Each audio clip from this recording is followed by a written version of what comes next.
Você trabalha cada vez mais, mas fica cada vez mais pobre. Entenda o motivo.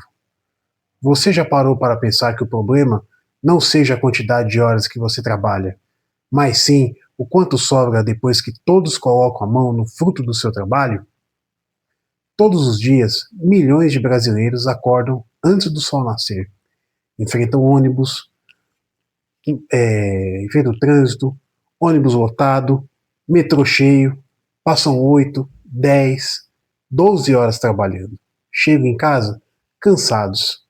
E quando o salário cai na conta, a sensação é sempre a mesma. O dinheiro desaparece. Aluguel, financiamento, energia, água, internet, gasolina, supermercado e plano de saúde, além de material escolar para quem tem filhos. E quando tudo termina, sobrou quase nada. A pergunta é inevitável: será que o brasileiro trabalha pouco? Ou existe alguma coisa profundamente errada com a economia do nosso país? Hoje nós vamos conversar sobre isso. Vamos falar sobre inflação, impostos, burocracia, poder de compra, educação financeira e também sobre uma corrente econômica que enxerga esse problema de uma forma muito diferente da maioria e do discurso oficial, aquele que a gente vê nos canais de televisão. Não importa se você concorda ou não com essa visão. O objetivo aqui não é dizer em quem você deve acreditar. É apresentar argumentos, refletir e entender por que tantas pessoas têm a sensação de que trabalham cada vez mais e conseguem comprar cada vez menos. Mas antes de começar, se inscreva agora no meu canal, Eduardo Medeiros. Aqui nós falamos sobre economia, investimentos, Bitcoin, política econômica e tudo aquilo que afeta diretamente o seu bolso. Ative o sininho, porque toda semana tem conteúdo novo. Agora, vamos começar. Existe uma cena muito conhecida do filme A Procura de Felicidade.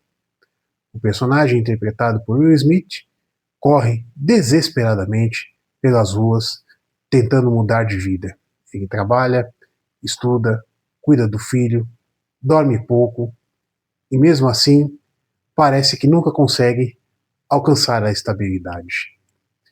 Milhões de pessoas assistiram aquele filme e pensaram: essa história parece comigo. Mas existe uma diferença importante. No filme, o obstáculo principal era conseguir uma oportunidade.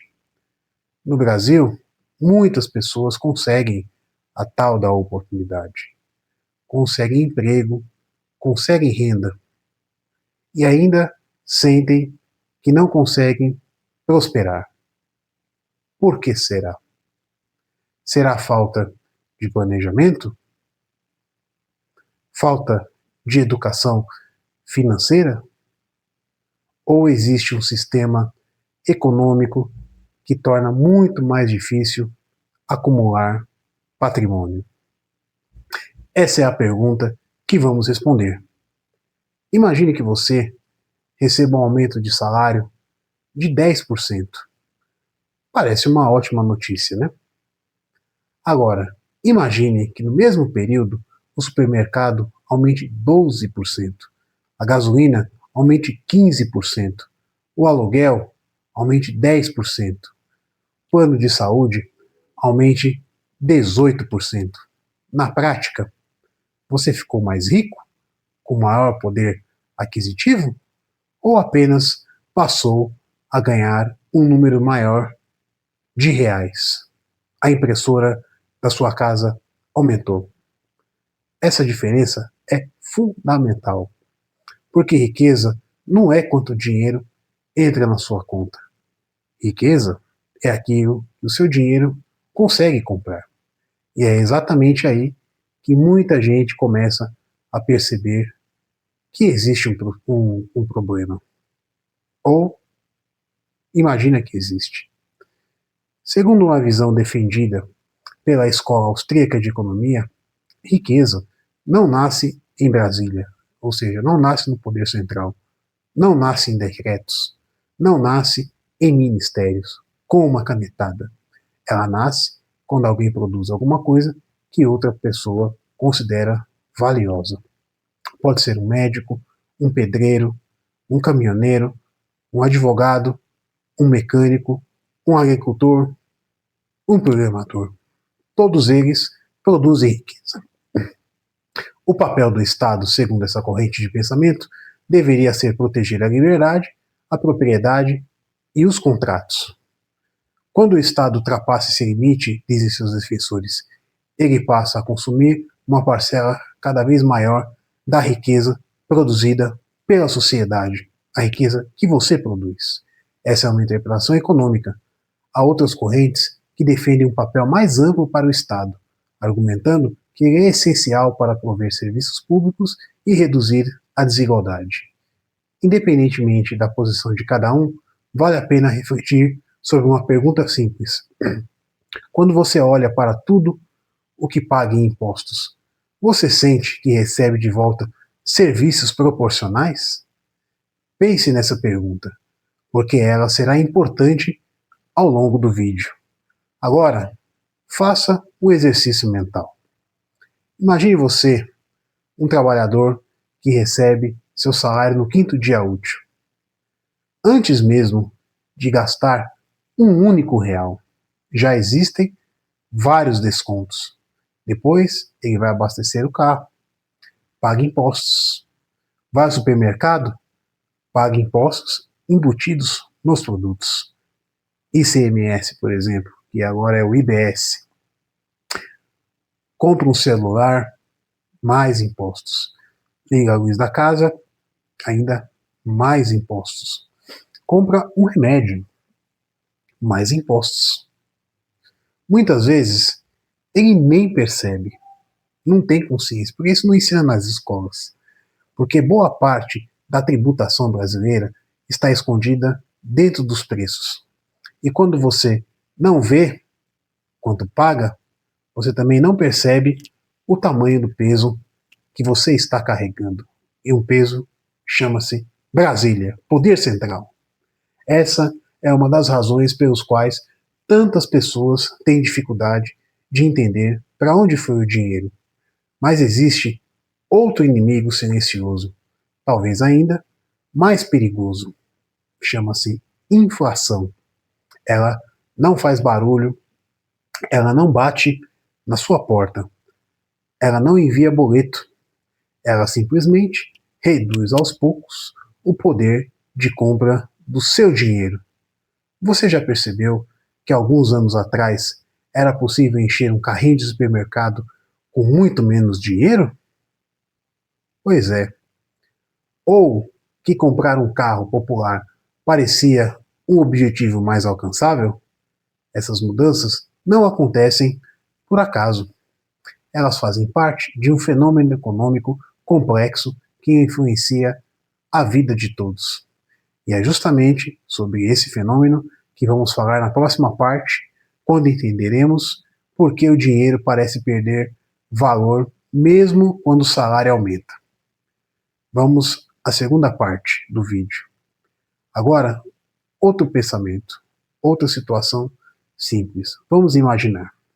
Você trabalhou durante um ano inteiro, recebeu aumento de salário, mais aumento de salário, olha que bom, conseguiu até uma promoção.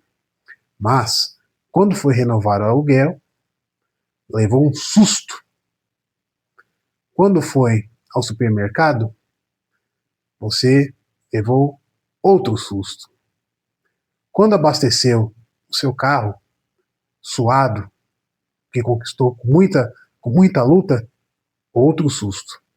Então surge aquela sensação estranha. Como posso estar ganhando mais e me sentindo cada vez mais pobre? A resposta não é simples, mas passa por uma palavra que todo brasileiro já ouviu inúmeras vezes. A palavra chama-se Inflação. Muita gente acredita que a inflação é apenas quando os preços aumentam, mas isso é apenas a consequência. O verdadeiro problema é que o dinheiro perde poder de compra. Imagine que o dinheiro seja como um cubo de gelo. Você olha para ele e parece exatamente igual, mas lentamente ele vai derretendo, todos os dias, sem fazer barulho, sem pedir licença, até que, quando você percebe, o que aconteceu com o dinheiro? Aquilo que antes você comprava uma cesta cheia de alimentos, agora compra apenas a metade. É por isso que a inflação é chamada por muitos economistas de um imposto invisível. Ela corrói o patrimônio silenciosamente. Agora, pense em uma família comum: pai, mãe, 2 filhos. Todo início de mês, eles fazem contas. Quando faz contas?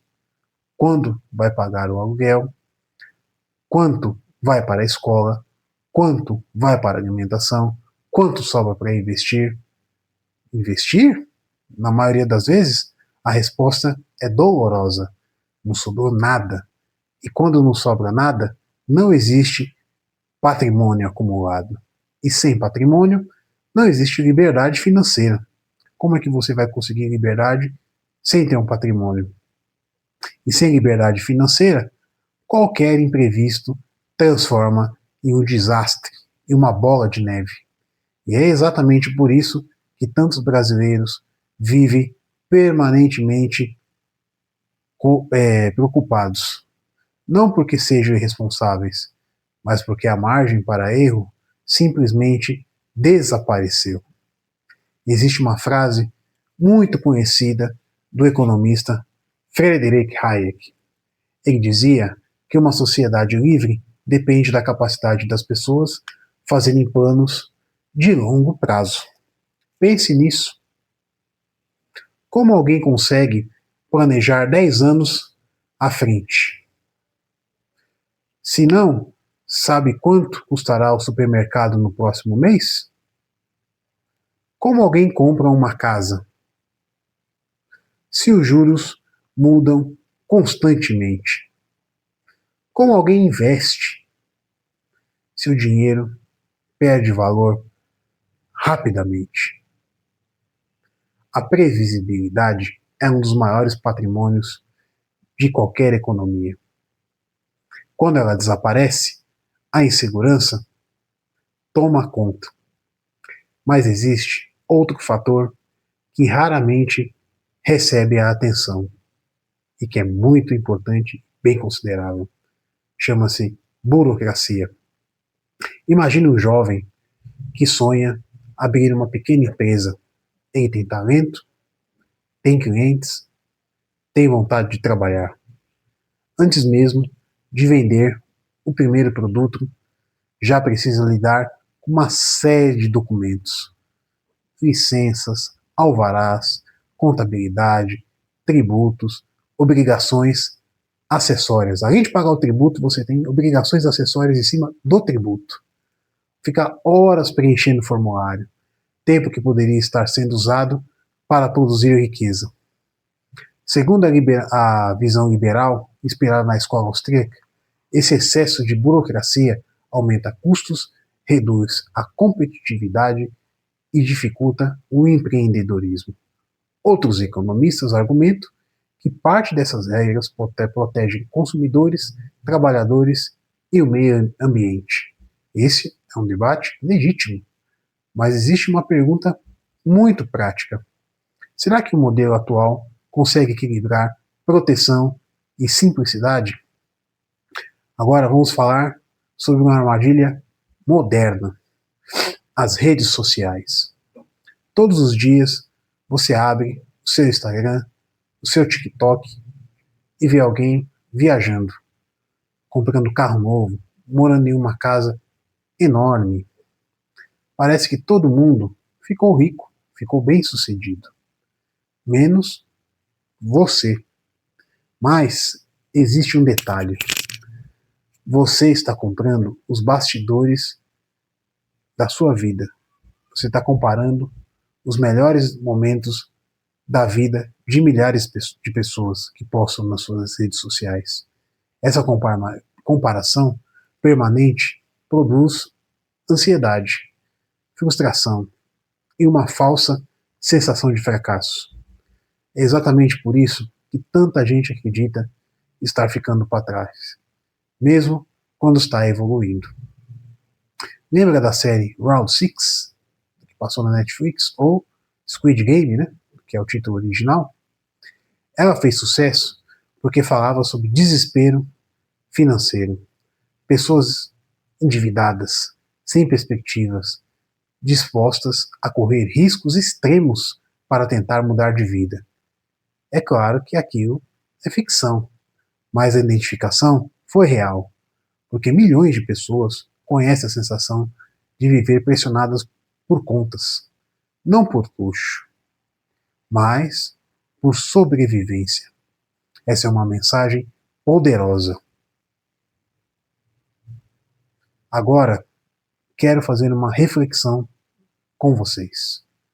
Qual foi a última vez que você recebeu um aumento de salário e realmente percebeu melhora na sua qualidade de vida? Pense por alguns segundos. Já parou para pensar? Talvez você nem consiga lembrar, porque muitas vezes o aumento desaparece antes mesmo de chegar. Esse é um dos maiores desafios econômicos enfrentados pelas famílias brasileiras. E é justamente por isso que a educação financeira deixou de ser um assunto apenas para investidores. Hoje é uma ferramenta de sobrevivência, é uma forma como você sobrevive à perda do seu dinheiro. Antes de continuar, se esse vídeo está fazendo sentido para você, clique no botão de gostei, que isso ajuda o YouTube a recomendar este conteúdo para mais pessoas. E se você ainda não faz parte da nossa comunidade, inscreva-se agora no canal Eduardo Medeiros. Aqui nós falamos sobre economia, investimentos, Bitcoin, liberdade financeira e tudo aquilo que realmente interfere no seu patrimônio. Na próxima parte, vamos responder a pergunta mais importante de todo este vídeo. Existe uma saída? Como proteger seu patrimônio?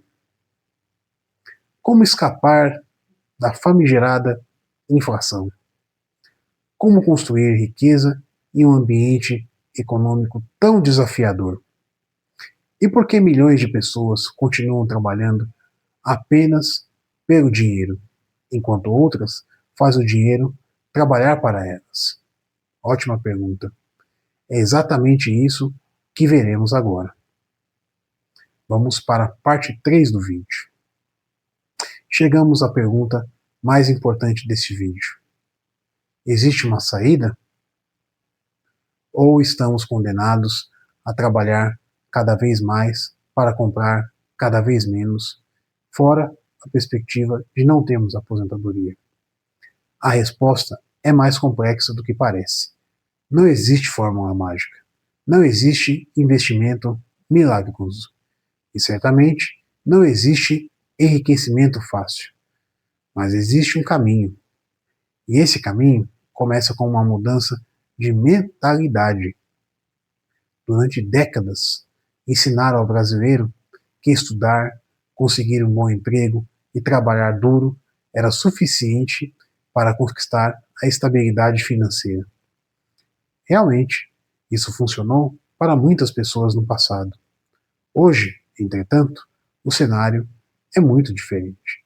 O custo de vida aumentou, os mercados mudaram, a tecnologia transformou profissões.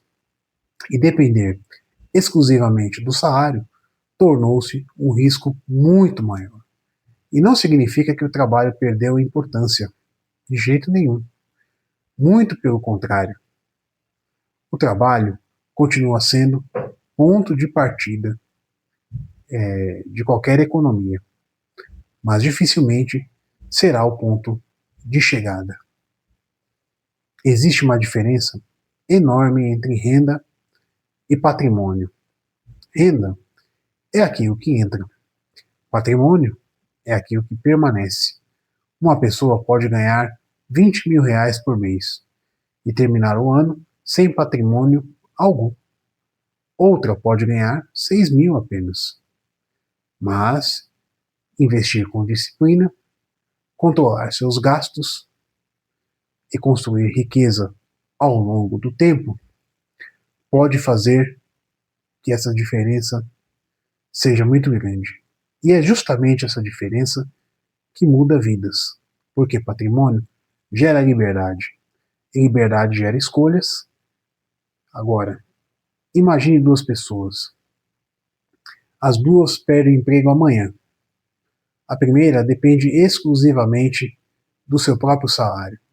A segunda possui uma reserva financeira, investimentos e ativos. Quem terá mais tranquilidade? Quem poderá escolher o próximo passo com calma?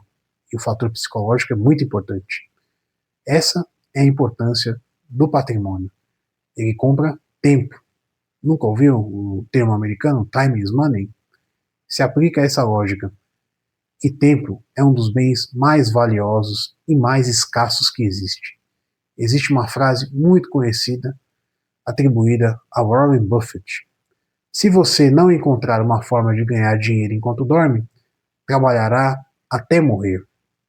Independentemente da corrente econômica que você siga, a mensagem continua poderosa.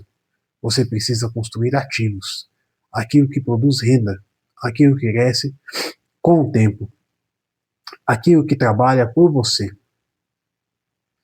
É aqui que entra a educação financeira, que não aprende nas escolas, que não é ensinado nas escolas. Ela não serve apenas para ensinar sobre investimentos. Ela ensina comportamento, disciplina, ensina planejamento, ensina que riqueza normalmente é construída em anos, não em semanas. Vivemos em uma época em que as redes sociais vendem atalhos, ganhos rápidos, lucros extraordinários, golpistas de tudo que é jeito, de day trade, de tigrinho, mas a realidade costuma ser diferente. A maior parte das grandes fortunas foi construída com consistência. Outro tema que desperta muito interesse é o Bitcoin. Os defensores do Bitcoin argumentam que ele representa uma alternativa a moedas cuja oferta pode ser expandida pelo Banco Central, destacando sua emissão limitada a regras pré-definidas. Já outros economistas apontam sua volatilidade e defendem que ele deve ser visto com cautela. Independentemente da posição de cada um, é inegável que o Bitcoin trouxe para milhões de pessoas um debate importante: como proteger o patrimônio ao longo do tempo? Essa é uma pergunta que merece ser feita por qualquer investigador. Agora, quero falar diretamente com você. Talvez você esteja assistindo esse vídeo depois de um dia muito cansativo. Talvez tenha acabado de voltar do trabalho. Talvez esteja preocupado com as contas no final do mês. Mas, se esse for o seu caso, saiba que você não está sozinho. Milhões de brasileiros enfrentam desafios semelhantes aos seus. Mas existe uma diferença entre reconhecer o problema e enfrentá-lo e não desistir. A economia é uma ferramenta importante que influencia toda a nossa vida. Os impostos influenciam a nossa vida. A inflação influencia a nossa vida.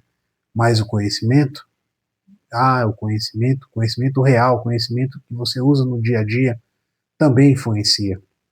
Quanto mais você entende como o dinheiro funciona, melhores tendem a ser as suas decisões. Ao longo desse vídeo, apresentei uma análise inspirada na escola austríaca, que enfatiza liberdade econômica, limitação do poder estatal, moeda estável e incentivos ao empreendedorismo. Essa é uma das formas de interpretar os desafios econômicos do Brasil.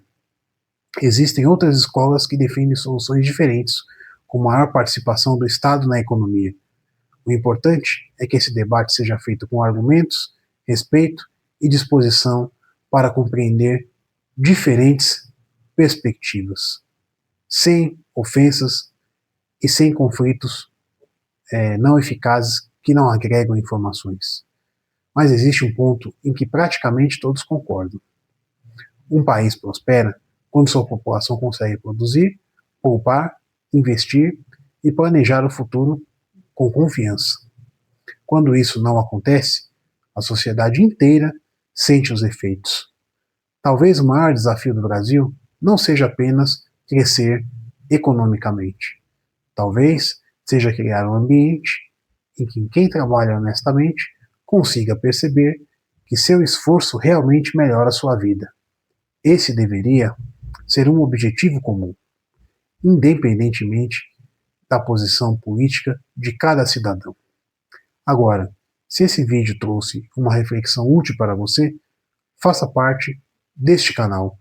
Inscreva-se agora no meu canal Eduardo Medeiros. Aqui nós falamos sobre economia, investimentos, Bitcoin, educação financeira e os grandes acontecimentos que moldam o futuro do Brasil e do mundo. Ative o sininho para não perder os próximos vídeos. Deixe seu like, compartilhe este conteúdo com seus amigos e familiares. E escreva nos comentários. Na sua opinião, qual é o maior obstáculo para o brasileiro prosperar financeiramente? A carga tributária, a inflação ou a baixa educação financeira, a burocracia e outro fator? Quero ler a sua opinião e continuar esse debate nos comentários.